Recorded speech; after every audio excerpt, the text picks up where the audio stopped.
It appears that West Ham United are keeping their eyes on a few players whose contracts are expiring at the end of the season. Now, I know some of your reactions will be, oh, typical, cheap West Ham. However, I'm looking forward to discussing it. In today's video, we're going to split it into two. So we've got part A, which is the players themselves, who we are being linked to. ExWHUEmployee put up a list over on the West Ham Way Patreon earlier, and we're going to discuss it hypothetically. Now, the good news is I've heard of everybody.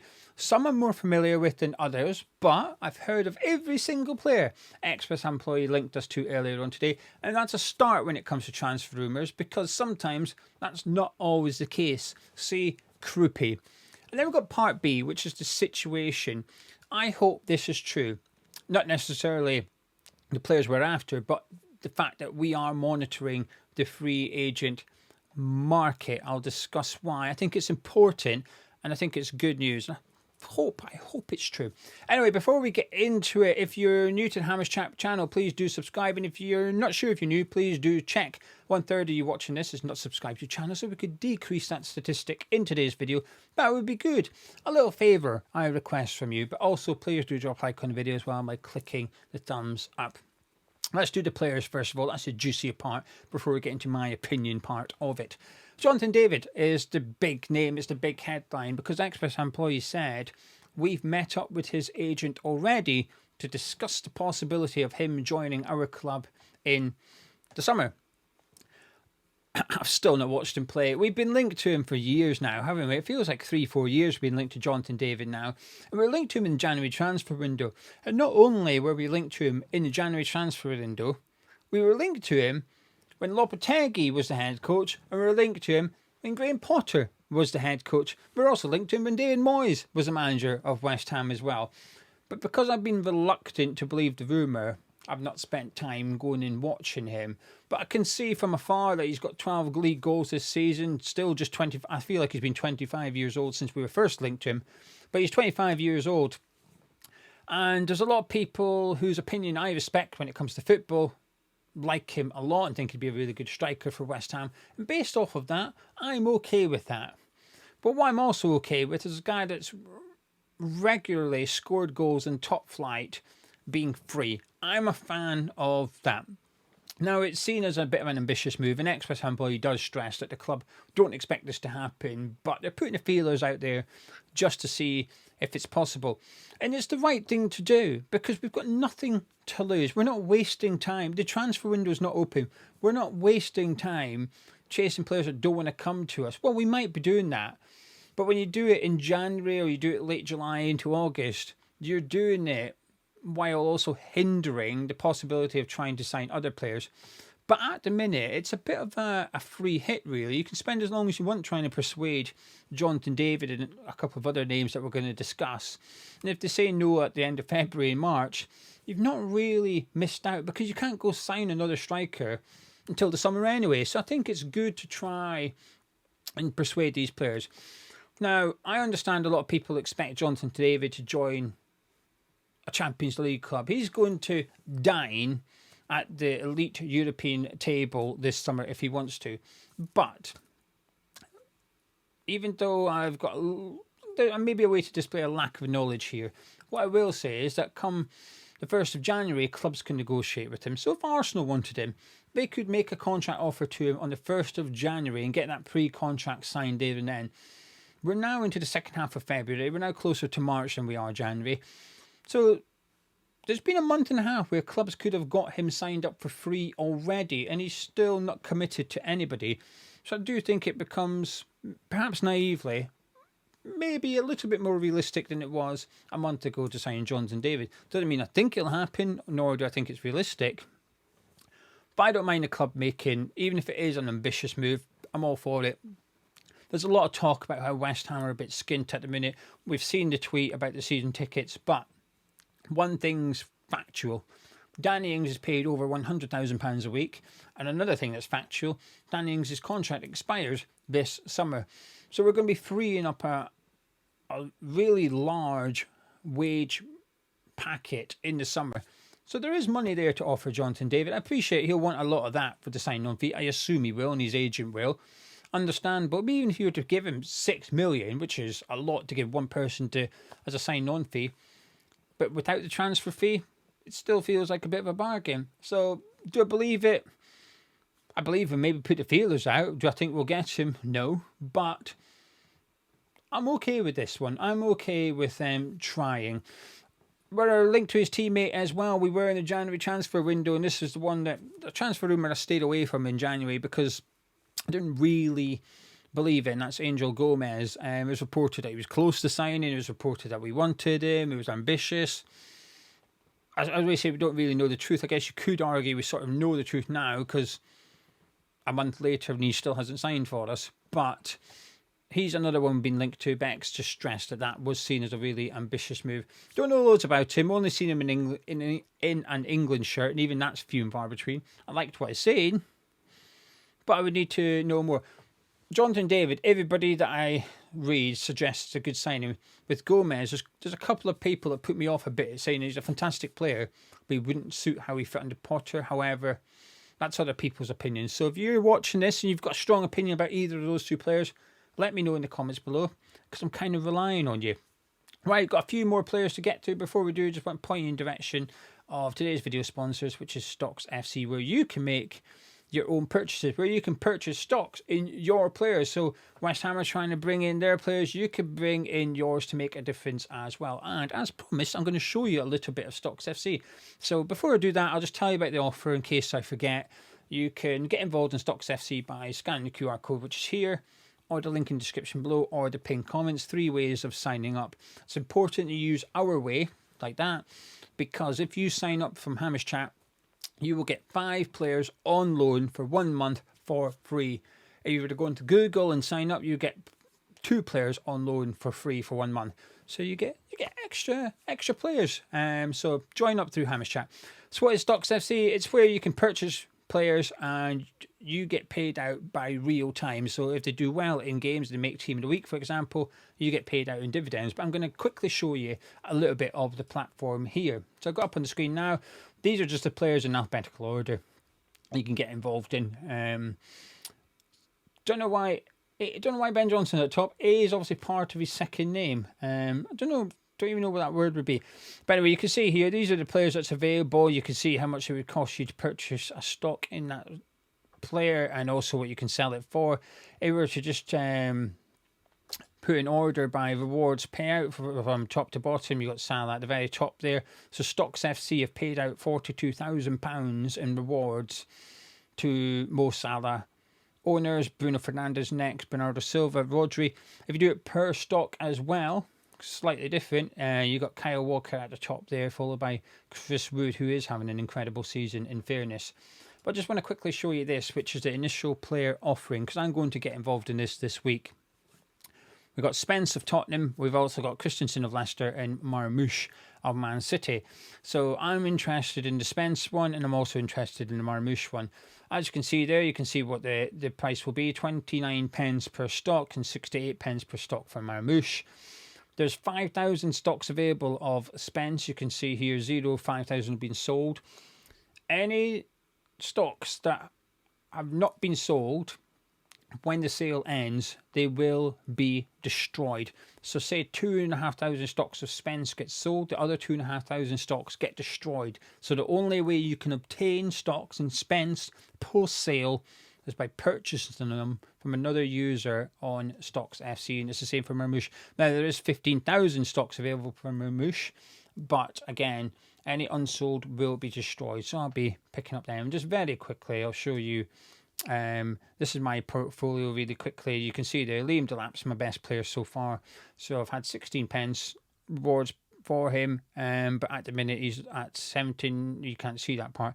79% profit for me. You can see there with Liam Delap. So he's my best purchase on Stocks FC so far. Anyway, from stocks to Gio. We've also been linked to Kyle Walker-Peters of Southampton.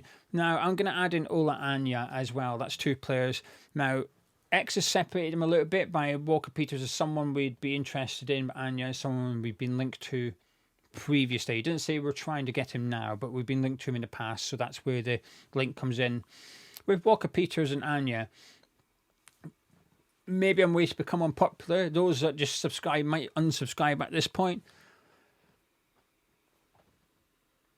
I don't think Anya comes to West Ham. Why would he? He's probably going to have European football next season at Nottingham Forest. He's better than Wan-Bissaka.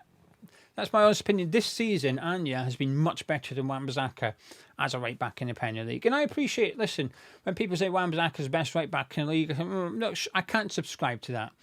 Anya, I think, has been the best right back in the Premier League. If I was doing my Premier League team of the season right now, he would be my right back pick.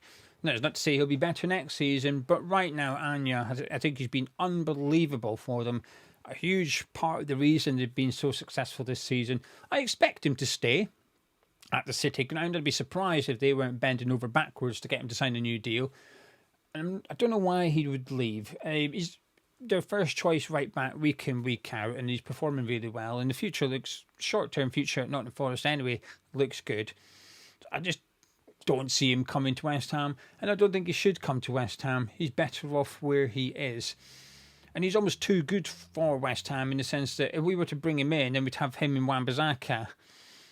There's an argument we could play Anya, wing back in Wan-Bissaka, right, centre back, sure, I get that. I just don't see it happening. But with Kyle Walker-Peters, I think, because he can play right and left back, so can Anya to be fair, but Walker-Peters especially, I mean, this season he's played left back more than he has, left wing back more than he has right wing back. For Southampton, he's looked okay. When I've watched Southampton this season, I haven't thought, oh yeah, he's fantastic, and I'm a big fan of Kyle Walker-Peters.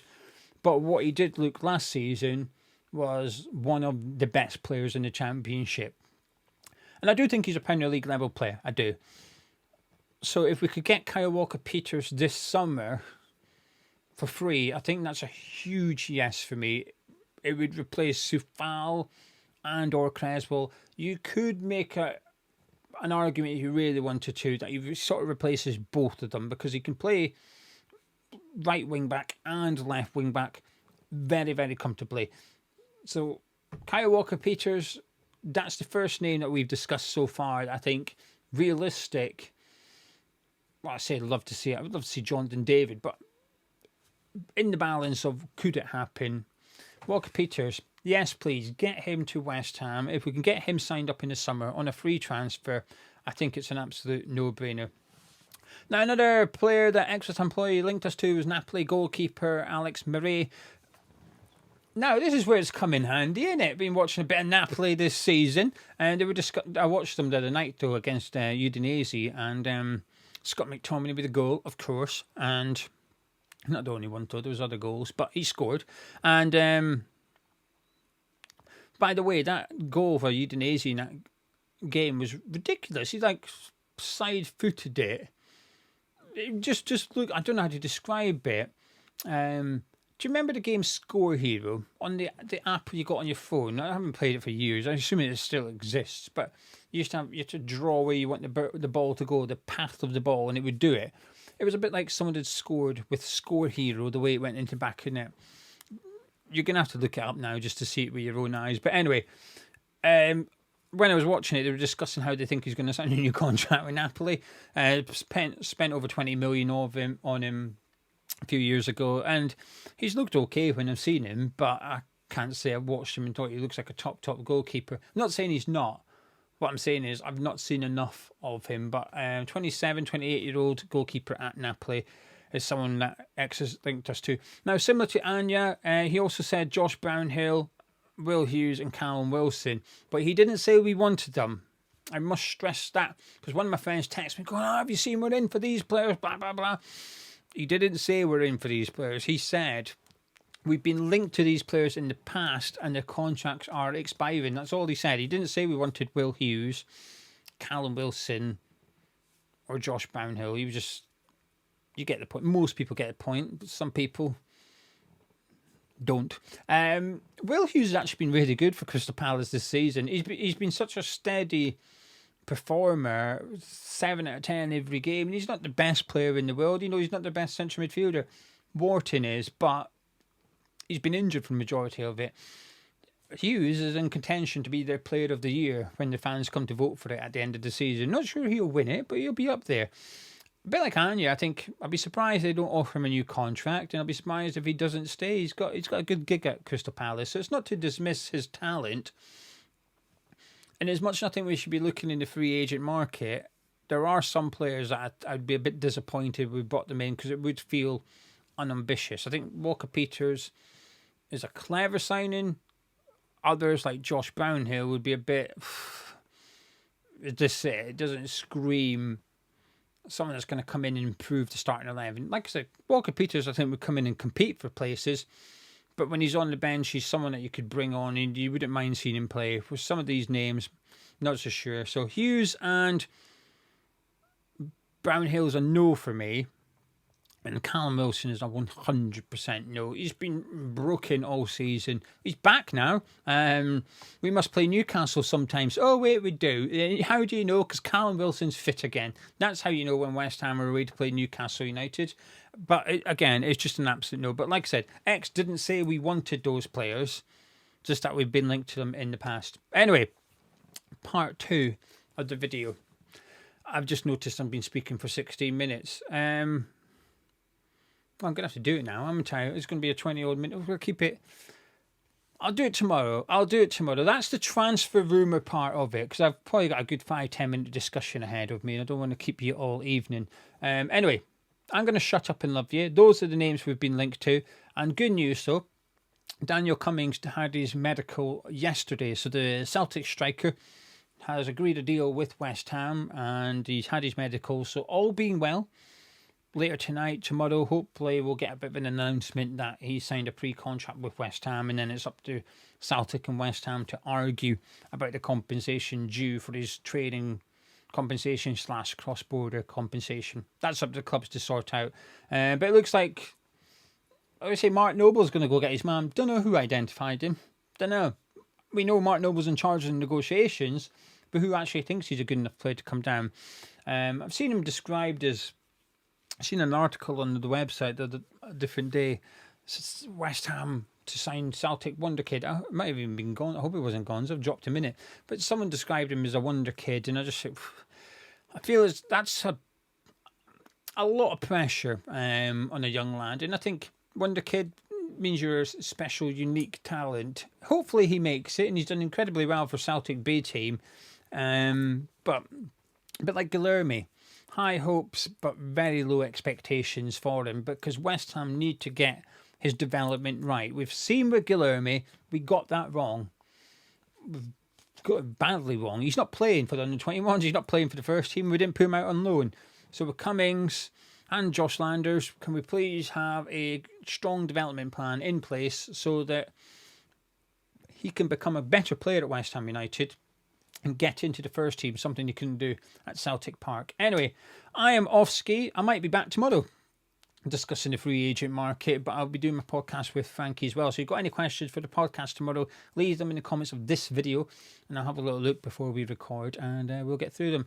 Socks FC, link in the description below, QR codes here, get your 5 players on loan for free. Drop a like on the video if you haven't done so already by clicking thumbs up, subscribing to Hammers Chat. Catch you tomorrow.